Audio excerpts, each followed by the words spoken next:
Bismillahi wassalatu wassalamu ala rasulillah sallallahu alayhi wasallam wa ba'd. Tweyongerayo twakoma mu kitabu usuru tafsiri lisanatu athanawiya.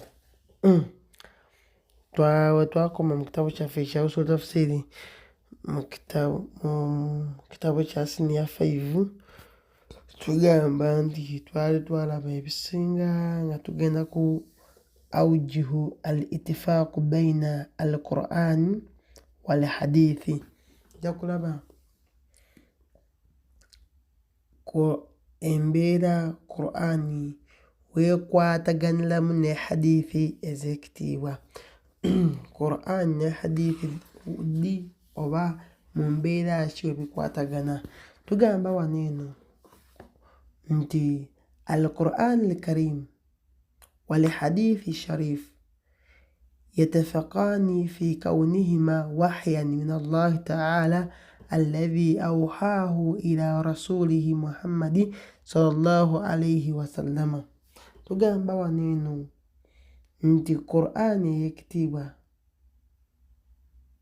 ne hadithi entukuvu zikwatagana mu mbeera nti bwona bubaka okuva eri Allah tabaraka wa ta'ala fi kaunihima, nti mu mbeera zaazo Qur'an ne hadithi wahyan min Allah ta'ala, nti bwona bubaka okuva eri Allah tabaraka wa ta'ala alladhi awhahu ila rasulihi Muhammadin sallallahu alaihi wasallam, obwo bwe yabeera nga assa ku nabbi we Muhammadi sallallahu alaihi wasallam. Qala ta'ala, ku nsonga Allah yagamba mu Qur'an, a'udhu billahi minash shaitanir rajim, yagamba wama yantiqu 'anil hawa in huwa illa wahyu yuha.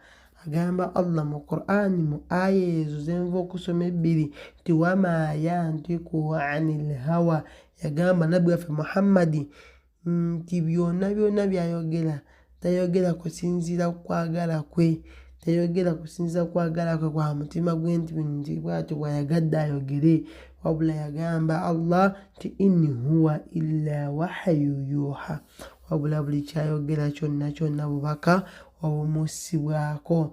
Allah aba amaze obumutuusaako naye abeere nga abututuusaako, so nti newaba ayogedde hadithi bwalinga bubaka. Tugamba nti wa ala dawu dhalika fal Qur'an wal hadithi yatafaqani fi umuri al-atiya. N'okusinziira ku ebyo Qur'ani ne hadithi bikwatagana mu nsonga zino waamanga. Ensonga esooka min haythu al-asl, tugamba nti okusinziira ku nsibuko yaazo, buli kimu gye kiva ensibuko, min asli manba'u, soosi yaazo Qur'an ne hadithi. Tugamba nti fakilahuma min indillahi ta'ala, byombiriri Qur'ani ne hadithi byonna biva eri Allah tabaraka wa ta'ala, liannahu alladhi ibtada'a bi inzali al-Qur'ani, olw'okuba nti Allah yoyo nyini kubeera nga atandika okussa Qur'ani.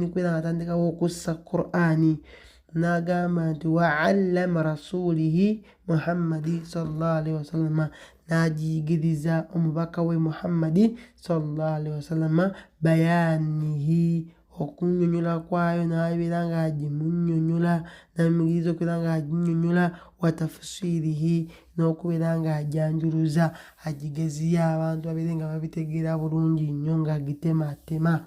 So nti aya yakkanga nabbi waffe Muhammadi, nabbi Allah n'agimuyigiriza n'abeera nga naye atunnyonnyola ebintu ebyo. Then embeera ey'okubiri Qur'ani weekwatagana ne hadithi min haythu al-ghaya, ebigendererwa, goaloozi zaabyo byonna aimuzi zaabyo, nti Qur'ani aiminga ki, hadithi aiminga ki, aimu zaazo oba goaloozi zaazo. Tugamba وهي هداية الناس في حياة الدنيا والآخرة. نتقولوا يا قرآن ne hadithi byonna kubeera nga kulungamya abantu mu bulamu bwabwe buno obw'okunsi n'obulamu obw'oluvannyuma ku lunaku olw'enkomerero. Nagamba nti fakama anna al-Qur'an al-Karimu hidayatu lil alamina, nga bwe kiri nti Qur'an y'ekitiibwa kyakulungamya eri ebitonde byonna.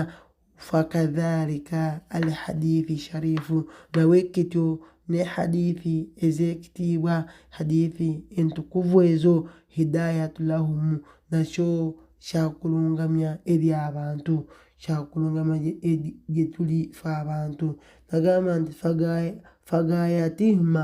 fagayatuhuma wahida la farqu bainahuma, nti ebigendererwa byazo, ebigendererwa ebya Qur'an ne hadithi wahida, bigendererwa bye bimu, bikwatagana ddala, birina ekigendererwa kimu kyakulungamya abantu. Nagamba nti la farqu bainahuma, tewaliiwo njawulo mu bigendererwa, tewaliiwo njawulo wakati wa Qur'an ne hadithi. So mu mbeera eyo tugamba nti Qur'an ne hadithi bikwatagana mu mbeera eyo, nti bwonna bwonna bubaka. Ekyokubiri kye bagatta nti Qur'an eyo yonna asulu z'abamamba'u abasoosi yava eri Allah tabaraka wa ta'ala ne hadithi. Then ekisemberayo ddala nti byonna goolo yabyo eri emu, kulungamya abantu. So zeezo awujihu ittifaqu baina al-Qur'ani wal hadithi. So tujja kuba tulaba audio eddako nga tulaba ku al-farqu baina al-Qur'ani wal hadithi, enjawulo oba difference between al-Qur'ani wal hadithi, insha Allah tabaraka wa ta'ala.